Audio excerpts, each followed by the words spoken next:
Welcome to NinjaCast, a photography podcast powered by Studio Ninja, the world's highest rated business management app, built specifically for photographers. Listen and learn as the most successful photographers on the planet share their knowledge to help you transform every element of your photography business. Here's your host, Sally Shaw. Hi guys, welcome to NinjaCast.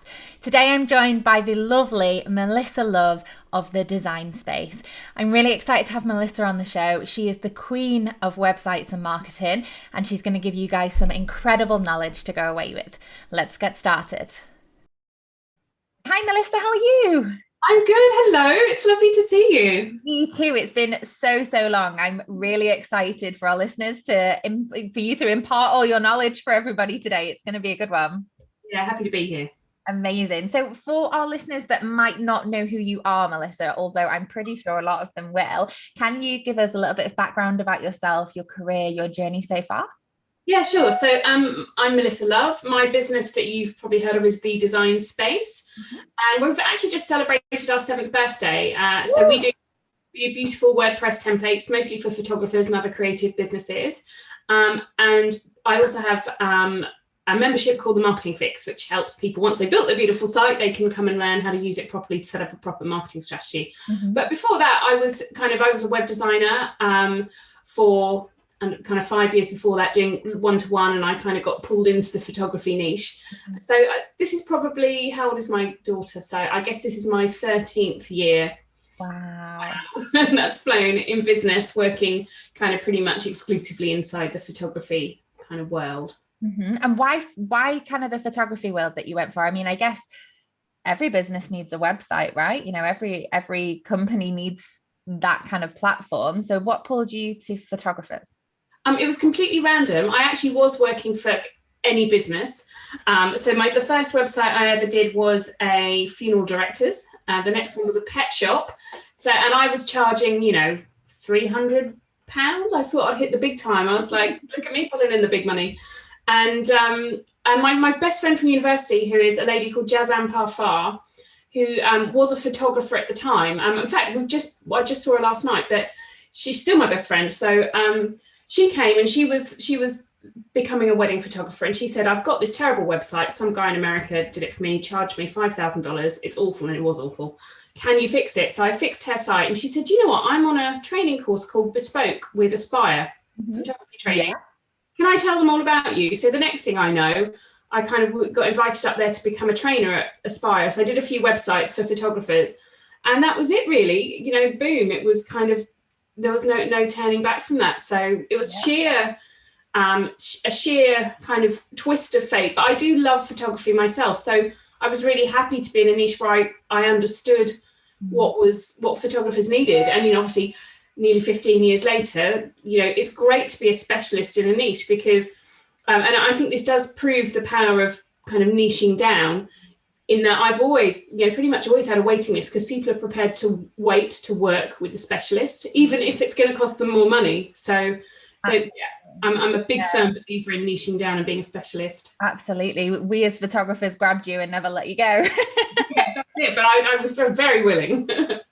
Amazing. So, I mean, marketing, websites, massive topic. I mean, we're probably only going to touch the tip of the iceberg today and try and kind of pick your brains on the key bits, some bits of information that people can go away with and really work with. When photographers are kind of starting out, I mean, when we had a chat before today, you mentioned something that I'd not even thought of. Quite frankly, I'd not even really looked into what it was, and that was list building. So can we let's start from the beginning? Like, you're talking to a novice as it is. So let's kind of go from, what is it? Why should photographers be using it? What's it going to do to benefit their business? Well, list building for me is all about owning the real estate that your business is built on. So, I don't, although it's a big part of my strategy, I don't really trust Facebook, Instagram. LinkedIn, Pinterest, they might not be there tomorrow. Do you remember Snapchat? There's a few teens using it. Well, then Clubhouse was suddenly flavour of the month, really. Haven't seen it mentioned for weeks. So it's very easy to build your business on something that might shift on quicksand. And also, as everyone listening to this knows, algorithms are funny things. So think of how much reach you get from just a standard post on your Facebook page. Or maybe you just put a casual post up on Instagram. You don't get a lot of traction from that unless social media for me means you have to pay to play. And I'm happy to do that. I've got a whole strategy around paid ads. But what I don't have to pay for is the fact that I can show up in my audience's inbox every single day if I want to. And they're going to read my emails. And if they don't, if I don't see any engagement, I get rid of them. So I keep my list really lean and responsive. But the beauty of having the list is you've then got an incredible weapon to use. So firstly, based on people's behavior, and my list is very deeply integrated with my website. So for example, we're getting into kind of the deep stuff quite quickly, but I think that's okay. If someone visited a series of blog posts, maybe all from the same category, maybe they'd gone and read all of my blog posts about SEO, I could say 5 days after that, send that person this series of emails. So you can be laser focused, and it means you can personalize their experience with you. You can give them the message they're interested in at the time they're interested. So it's not just a blunt tool where, a lot of people think email marketing means I've got to send a newsletter every week. Hell no. You never have to do that if you don't want to. I do email twice a week to build trust. I kind of send a motivational post if anyone's on my list. You get that every Monday, and I do a roundup of the lessons from whatever blog post I've written that week on a Friday, and people appreciate that content. But that doesn't help bring in new people. That's just building the relationship with the people I'm in a relationship with already who are in my audience. But the other stuff is when people come into my audience for the first time, that sets off a trigger of personalized emails, that last for kind of about 6 to 8 weeks. So it really is a system that can be tailored to exactly fit the person and meet the person where they're at. For photographers, how does that work for them? Like what would that kind of email trail look like for them? Okay, let me describe an ideal scenario. So here's what happens. Someone sits down and they've got to choose a photographer, and they've got 4 or 5 tabs open. And they're like, brilliant, I'm going to email this person's contact form. They do 5 in a row. They're like, these are my top 5. So let's say photographer 1 they send the contact form and nothing really happens. They don't know whether the person's received the contact form. The second person maybe says, your form has been successfully submitted. I mean, at least they know, but it is also a really boring message. Let's say photographer 3, the one who has a marketing plan in place, they get redirected after their submission, say, woo, thank you very much. And there's a short video for them to watch. And there's like, here's my 5 wedding planning blog posts that you should definitely read. And they're all full of great information. And they're like, by the way, do you want to hop over and join me on Instagram? And they're like, wow, I really feel like I'm getting to know this person. I feel like I'm seeing behind the scenes. At the same time, an email drops into their inbox saying, I bet you are after my price list. I don't want you to wait. So here it is. Grab it right now. This is, robot me, but I'll be in touch personally in the next 24 hours. Then that person, let's say you're this clever photographer, you're out walking your dog, you get a little alert, someone's filled out my contact form, pops up on an app, and you can send them a quick video message. Hey, I'm just out walking my dog. Just wanted to let you know I've got your email. Can't wait to chat about your wedding. Sounds awesome. I'll email you tomorrow. So bit of personal touch in there, but it's semi-automated. You've been prompted to do it. Then imagine this person's like browsing Instagram later, and this is the client, and they're like, oh, there's that photographer. Weird, they're kind of everywhere. They must be, and that's very casual. Maybe you popping up in their stories. You can pay to do this, so it all feels dead casual. You can retarget anyone who's been to your website so they see you. And then, you send them the personal email. Then you've got a trigger that sets up 2 or 3 emails to follow up saying, hey, I know you're right in the middle of planning your wedding. I thought you might like to read this that I wrote, or blah, blah, blah. And imagine everyone else does none of that, and you do all of that. Who are they going to choose? Who are they going to think is the expert who's really on top of their game? Absolutely. It's one of those things that I think maybe people do bits of, but not many people do all of it all together. Yeah, I call it the VIP inquiry experience. These people are low-hanging fruit. Why wouldn't you nurture them and do everything you can. And I often say to people, what do you do when someone inquires? Like, oh, well, I send them an email, but if I'm out shooting a wedding, it might be a couple of days, so they'll get my autoresponder. Then if I don't hear from them, I'll follow up with a little email. And I'm like, that's it? These people want to work with you. That's all you're going to do? Come on. I think a lot of it sometimes, Melissa, is like, people don't know where to start with this kind of thing. Like I think, I mean, as photographers, we're kind of a bit of everything all in one go, or we feel we have to be, especially at the beginning. So, I mean, there'll be people out there that try and do their own website, that do their own accounting, that, you know, do their own editing. The list is endless. And marketing, I think, is one of those things that we go, whoa, that's a big topic. I'm not sure we know how to do all of those things. So what would you say to those people that you know, they get it, they want to do it all, they just don't know how?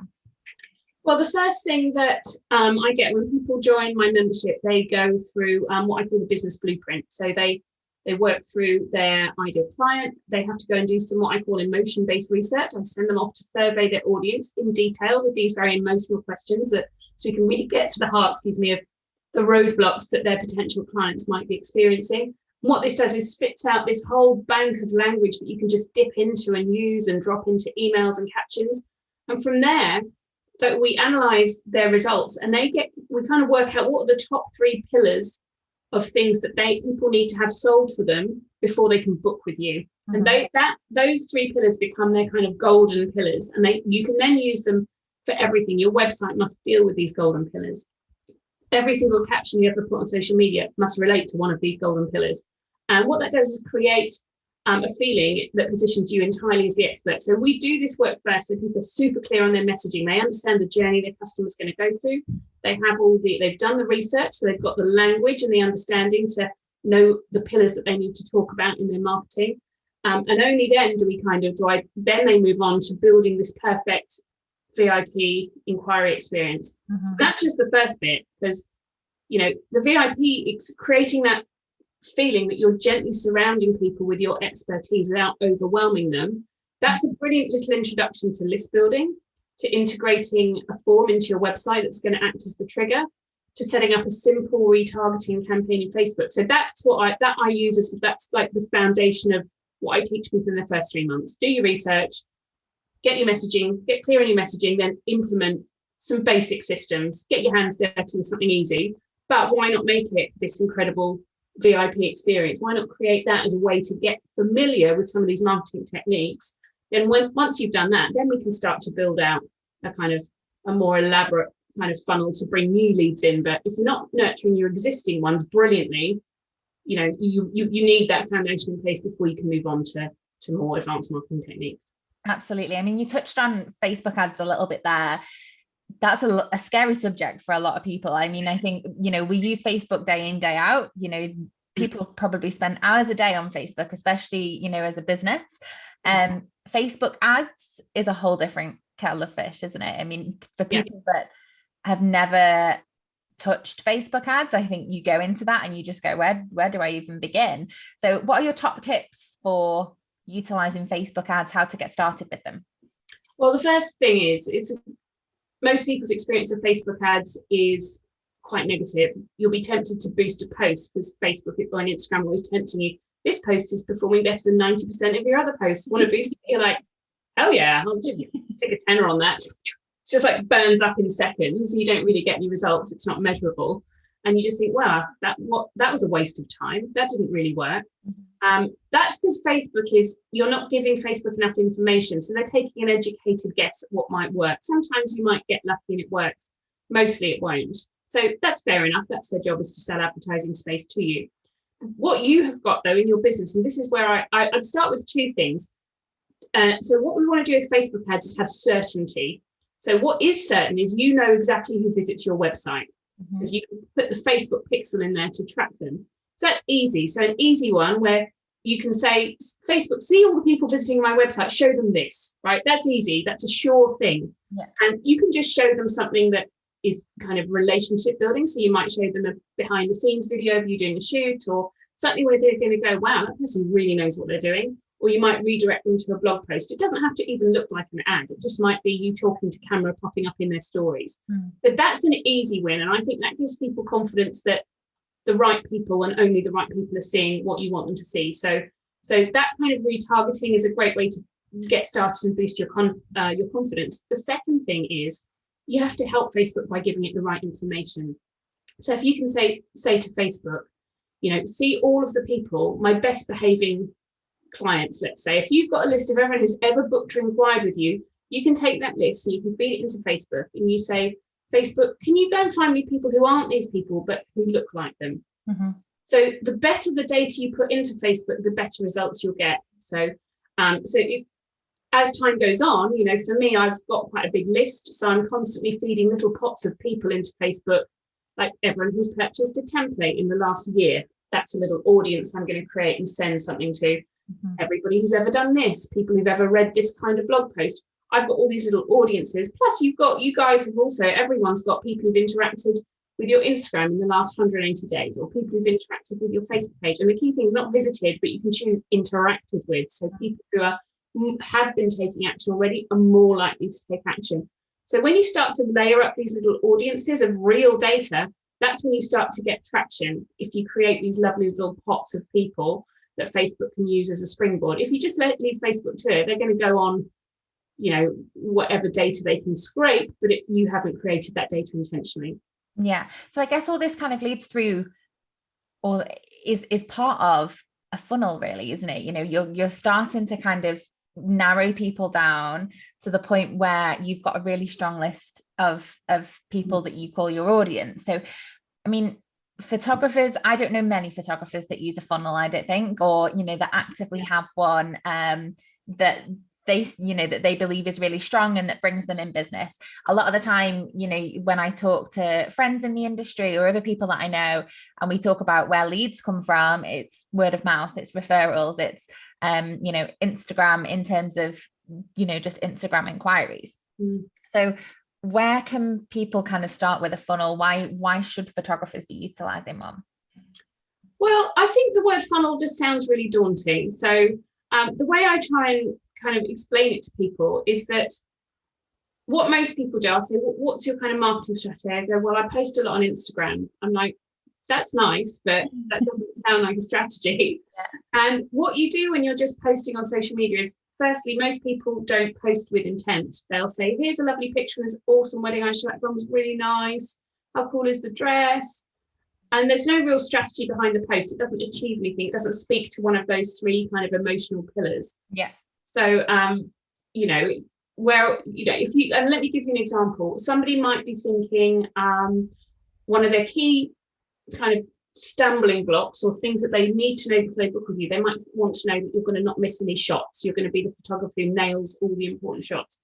So instead of posting a shot of, let's say, a bride walking down the steps to see her dad for the first time, going, oh my God, look at this emotional moment, wasn't it amazing? You'd say, I was so excited to capture this moment. I made sure I was in position at the bottom of the stairs so we didn't miss a single frame of this incredible moment. We love to make sure we're in the right place at the right time. Yeah. So you can even see, just off the top of my head, the power of that message versus the power of a very, hey, this is lovely, a kind of fluffy message. So once you're creating content with intent, then you can, so that's great. So let's say you've sorted out your messaging, but if you're still sending that same message out to everyone, no matter what stage of the relationship they are with you, it's just like putting everyone on blast. So imagine going into a party and you go in and you see everyone in the room, and some people you've never met before, some people you kind of know, and some people are like your best mates. You're not going to go in and go, hey, come in for a hug. And people are like, I don't even know you. And other people are like, oh, she's my best friend. Why is she being all weird? So the great thing about a funnel is you can tailor the content to a specific part of the relationship. So and that's why the word funnel is a kind of funny word, because it sounds really linear. Like it's a system, it's a machine you can just turn on. What actually happens is so you've got your great data that you can find to generate these pots of people. And what you're trying to do is get as many of the right people into the top, or bring them into your audience. I think of it more like a target, where they're getting the nearer they get to the target bullseye, that's the hotter they get. Yeah. So when they first come in, they're probably going to get to know you because they might see an ad. It doesn't have to be an ad, or they might see you on Instagram, or they might read a blog post. SEO is important, where they think, oh, I like what this person's got to say. I'm going to opt into something and give them my email.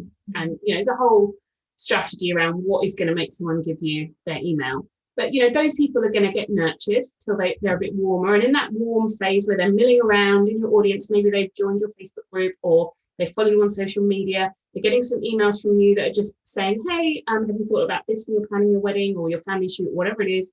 You're sending them content which establishes you as the expert, as the person they can trust. Maybe they're seeing some content on Facebook at the same time, which does that same thing. You're gently surrounding them. Then what a lot of photographers do is they don't ask for the sale. So as people move through that relationship with you, they're getting hotter and hotter, ready to book. And you're like, hi. Instead of going, would you like to work with me? Because I'd love to get on a call with you and have a chat. So, after, and this you can kind of run this on a time cycle. Mine runs for 21 days. The first 7 days, they see nurturing content. The middle bit, they see something saying you should be thinking about this. The final 7 days of the 21 days, they see, do you want to join my membership? Do you want to do this? This is what it will feel like. This is behind the scenes. So these are completely different messages. And it would be wrong for someone just coming in like, who's this Melissa woman? What does she know about building websites or marketing? It would be wrong for me to going, bye now, look behind the scenes. It would be so wrong. They need to go on that journey where they get to know you and trust you in the middle section. So a funnel is really just showing people the right message at the right time. Yeah, absolutely. And I think how you described it as a target, I've never heard that before. And that's so right that, really when they're on the outside, they're just kind of starting their journey, aren't they? They're just starting to get to know you, what you're about, who you are in the first place. Yeah. And then as they get right down to the middle, actually, they feel like they know you. They've known you for years, they know you inside out, and, there's no other option. There's only you. Yeah, exactly. And this is why even thinking about your someone who inquires with you, thinking about the 3 stages they'll go through. They've just heard of you and filled out your contact form. What do they need to see next? It's not trying to rush them to a sale. It's, you have to demonstrate you've got the expertise. Then you're like, hey, do you want to get on a call? By this point, they've seen videos of you. They should just be able to think, yeah, that feels like the most natural thing in the world. Yeah. Absolutely. I guess it's a little bit like going on a date, isn't it? You've got to build up to, you can't just meet someone and go, hey, should we go on a date? Like it'd be like, no. You've got to kind of nurture that process to the point where that's the obvious next step. Yeah. And I think as well, we get so caught up in being professional, we forget to be human. Like you send these really professional, thank you so much for your inquiry. I'm so excited about this. And it's all very identikit. I love it when I've been working with photographers and they get really step out of the box. I've got a photographer who's the second email people get is that time I fell off a step ladder in the middle of a group photo. And it just tells the story of, it's just funny. It just makes her relatable. And, telling stories about yourself, make it so they can visualize you being a right laugh at their wedding or telling stories about how you do your job is so powerful. And yet people are very kind of, got to be professional. Yeah. But I think you can conflate professional with boring. And then, there's people out there telling great stories who are, winning the clients. Yeah. Melissa, you are the queen of websites. I think pretty much everybody in the industry knows that. If there's ever someone that needs some help, has an issue, needs something to do with website or marketing, your name is the one that comes up time and time again. So I think I would be doing a disservice to our listeners if I didn't pick your brains about what they could go away and do with their website as soon as they've come off this podcast. What would you say are the key points that people can go away and do kind of immediately? Well, my best advice is to give you a little exercise to do, which is to audit your own website. Mm-hmm. And what often happens is people decide to get a new website, and especially if you're going to do it yourself, you buy a template, you're super excited. So you just dive straight in there and you start replacing the photos and you start adding your copy, but maybe your copy is a bit too big to fit into the template area copy. So you kind of shove it all in there anyway. And, you kind of, the homepage is looking okay. And you think it looks okay. Maybe you're not quite as excited. So you go onto the about page, you spend a ton of time there, and then you have to do your portfolio. And then you're onto really boring pages like info and FAQ and pricing. And by the time you get to the contact page, you've completely lost the will to live. And you're like, just call it done. And what happens is we lose the attention to detail and the focus, which makes a really polished website. when you look at a website, you think, wow, this is slick. It's because someone has been consistent. They've stuck to the brand guidelines and they've done it every single time. There's nothing out of place. Every button works and looks the same. Every image works in the same way, and you have to have that consistency if you want to have that kind of knockout look and feel. So I would just suggest starting with your homepage. And what I'd say is when it first loads, what you can see that loads in the window, which we call above the fold, is there visual impact? Is it obvious what you do? Is there a statement on your homepage that says, I do this for this kind of person, this is how I do it differently? Like, have you got a positioning statement? I don't mean, Kent wedding photographer. I don't mean all the SEO text, which I can see people lead with. I want to see a really emotive positioning statement which directly addresses the people they're trying to attract. Mm-hmm. And then what you have to do is start to look for consistency. So this is kind of a challenge I do with people when I'm doing live training. I say, go to your website now and I want you to find something that's inconsistent. And there will be, you haven't changed all the fonts. Maybe you've left one of the default fonts in there from a template that's kind of snuck in there, but you didn't quite spot it. Yeah. Maybe you've got 3 different types of headings being used that look similar, but they're not being used the same. So it's kind of jarring. Maybe you've got buttons that don't look the same. Maybe you've got not enough space. Is there enough white space for people to be able to scroll and appreciate the content? So I bet, I can do it on my own website now, and I've just redone my website. I bet if I looked, I'd find loads of inconsistencies. It's completely normal, by the way, because websites evolve over time, or as we get fatigued by doing such a big job. So go and audit your website, and the next step from that is really pulling out all the elements you use and really scrutinizing them. And I really recommend people make a brand guide, so they have a guide which they don't deviate from. Because if you don't have, and by the way, I never just open a browser and start designing a website. I will do the brand guide. Then I will lay out a style area where we kind of test and play with how things should look together. What's a heading going to be? What's a subheading? What's a button going to be? Where will I use this decorative element? Don't go near a website till I've done that. And then I also will have designed the homepage out on paper as well, fully designed, before I go near a website browser. You can do all of these things. It's very easy. I've got a whole process whereby it's mostly on my blog, or I've got a workshop, but you can do all of these things. And the difference it makes is enormous, because that stops you from what I call panic designing, where you're like, yeah, I don't know how to make this all fit together. So I'll just stick it in there anyway, because I don't know what else to do. Yeah. So doing your audit, have I got too many fonts? Can I strip this back? Can I make this more cohesive? Is there more polish I can give it? It's boring, but it works. Yeah, absolutely. I think that's often something that I guess many people don't think of first, is actually, planning it out. What's it going to look like before you go near WordPress or whatever platform it is that you're going to? Actually having in your head and down on paper what the vision is often, I guess, something that people don't think of before they, if they're thinking, right, I need a new website, I need to redesign my homepage. The first thing I naturally would do is go to my homepage and start having a play around. But it makes so much sense, actually, that you need to sit and really think out that process before going to try and implement it. Yeah, absolutely. I love that. So, we've touched ever so briefly on it throughout our chat already, but website strategy, again, is something I'd never really thought of. I can totally see why it's important, but it isn't something that I've ever implemented myself. So I'm sure there's lots of photographers, videographers listening out there that are in the exact same boat as me. So why should we have a website strategy, and how do we create one? Well, website strategy, for me, it's quite a hard subject to define, but I like to think of it as what do people need to know and experience and have answered for them by the time they get to your contact form. Mm-hmm. And if you answer these things, they will be compelled to go to your contact form. So they are, for the homepage, people need a really strong positioning statement. Then that homepage needs to unpack those 3 things. So what do you do? Visually, you can demonstrate it with the photos you have, but you also need to describe it. So it might be, adventurous documentary photography. Who is it for? I love to work with free-spirited couples, who blah, blah, blah, and who spend their time outdoors. Are you getting married on top of a mountaintop? I'm your woman. You're not going to get someone who's having a serious church wedding applying to work with you. And how do you do it differently? Well, this is how I do it differently. This is my approach. So unless you start to say, you are the people I want, and I'm the person you need, because people aren't going to engage with you on any kind of emotional level. And it's funny that people don't do that very often on their website, because actually, you know, most photography, unless you are a brand photography or business doing more corporate gigs, but most people in the audience probably aren't.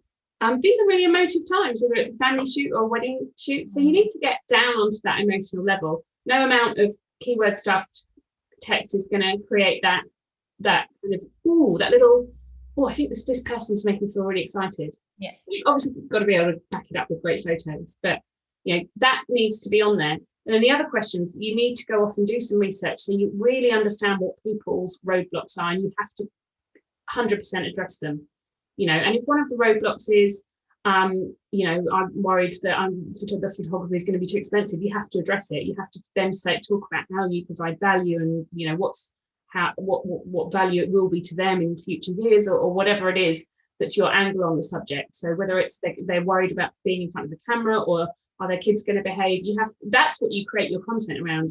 You know, are they worried they're getting married at 4 p.m. on a winter's day? You know, what if it rains? All of these things are really great meaty topics for you to say, not even bothered if that's what the case is. Raining, 4 p.m. December, bring it on. This is look at these beautiful pictures of the way I coped with that. Yeah. You know, you have to get this stuff out there so people just go, great, well, I don't have to worry about any of that. Yeah. Oh, no, but the other people I'm looking at, they haven't mentioned any of this. They've just had this really polite website where I don't see any of their personality, where it's all very surface. Who am I going to choose? I'm going to choose the person who's really putting themselves out there. And then once you have that knowledge of what the content's going to be, you can then lead them on that journey, a bit like leading them gently to a first date. So you can say, now go here. And if they're really engaged with the content, they'll click where you want them to click, and they'll move through your website in a way where they're just like, I have to fill out that contact form. Yeah, I love that. I guess you're solving people's problems, aren't you? You know, solving someone's worry, I guess. You know, I mean, for me, I'm a wedding photographer, so a lot of my couples, they've never done this before. They've never got married before. And all this is very, very new to them. This journey is the first time they've ever done this journey, and probably, hopefully, the last time that they'll do it as well. So they're kind of looking towards for the expertise, aren't they?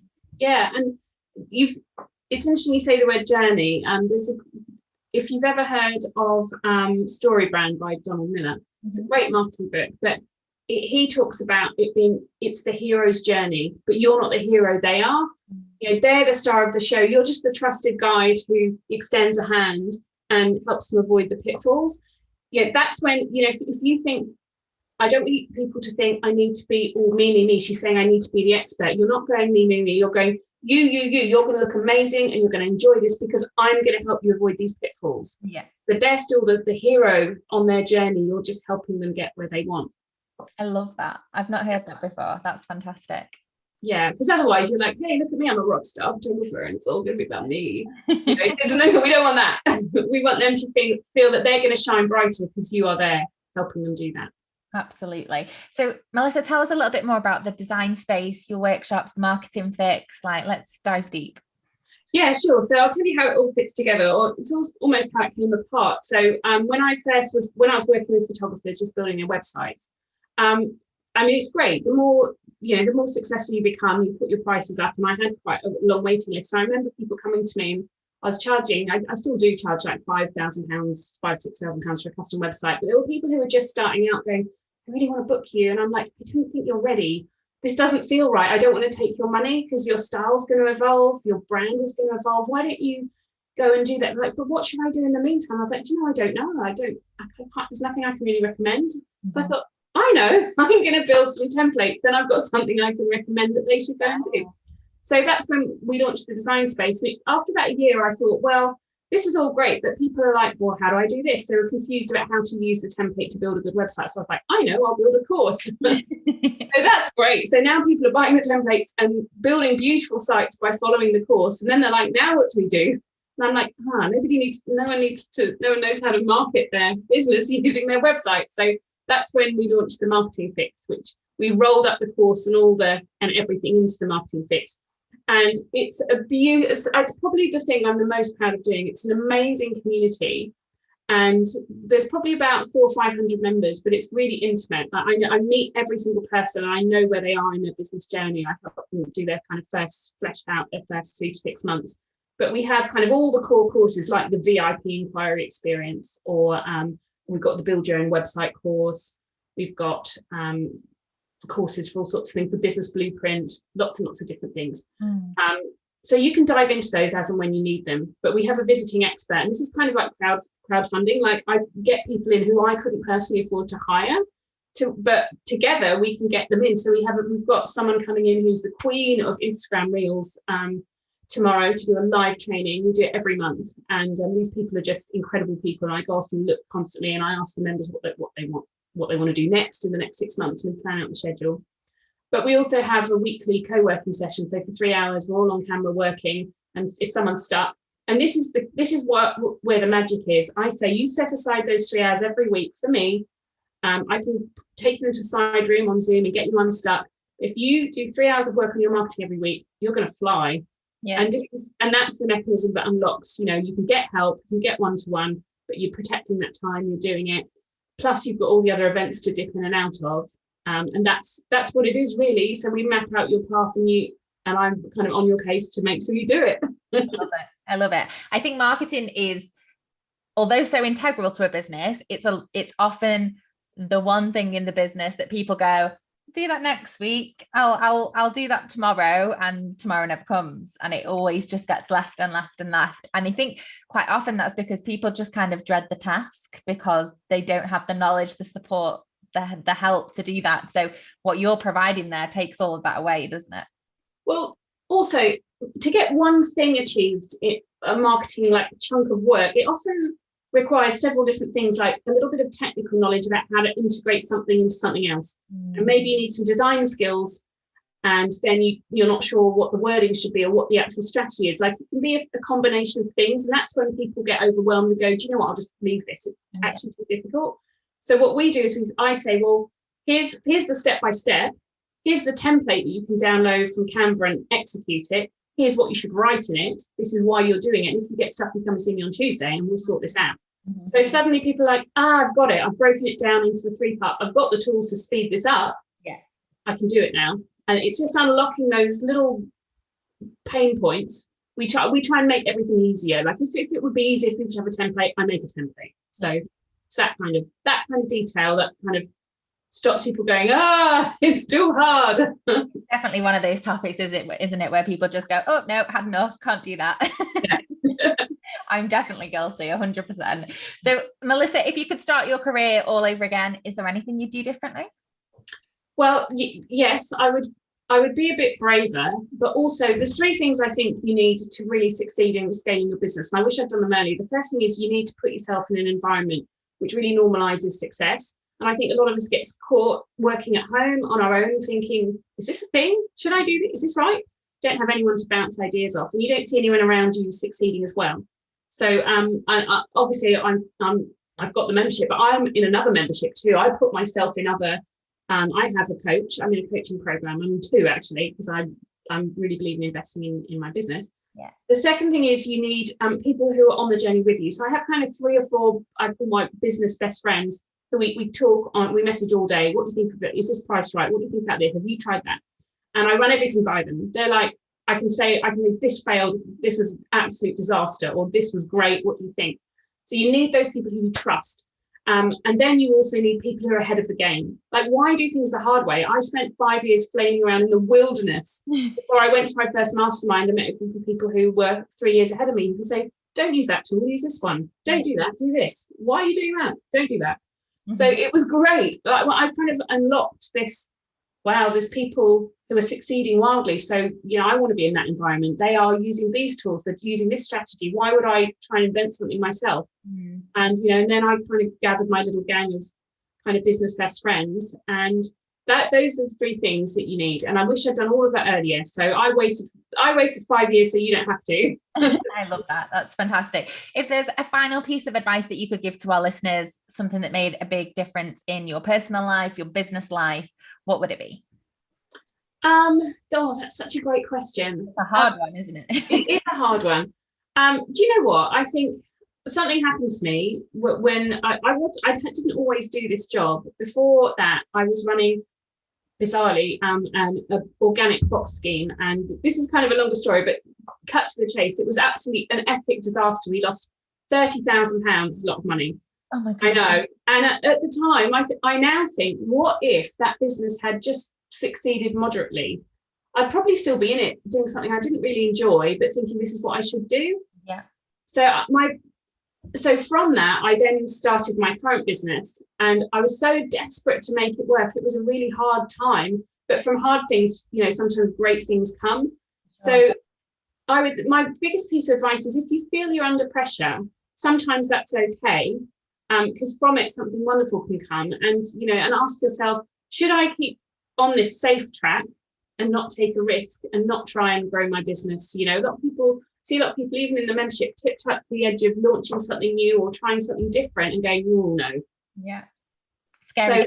So sometimes doing what seems like the safe option is more risky than doing the thing that you're afraid of.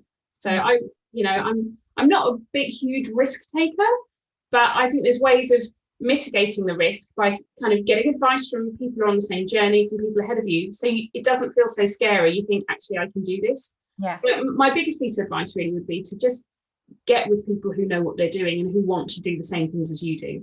Get yourself a little gang, get in the environment. Yeah, absolutely. We've got such a lovely community as well, haven't we? Photography, weddings, all that kind of community industry. Yeah. That's there. There's so many people just willing to lend a hand, that there's definitely those people you can reach out to. Yeah. So if our listeners would like to find out more, get in touch with you, how can they do that, Melissa? They can find everything they need at thedesignspace.co. And the other thing, I do have a Facebook group. It doesn't matter whether you've ever worked with us or bought any of our products. It's called the Design Space Lounge. You can come there with any business, website, marketing question, and you'll get an answer. And it's a great community. It's a lot of people's first place where they go with a coffee on a morning to see what's going on. So Amazing. Come and join us in the Facebook group.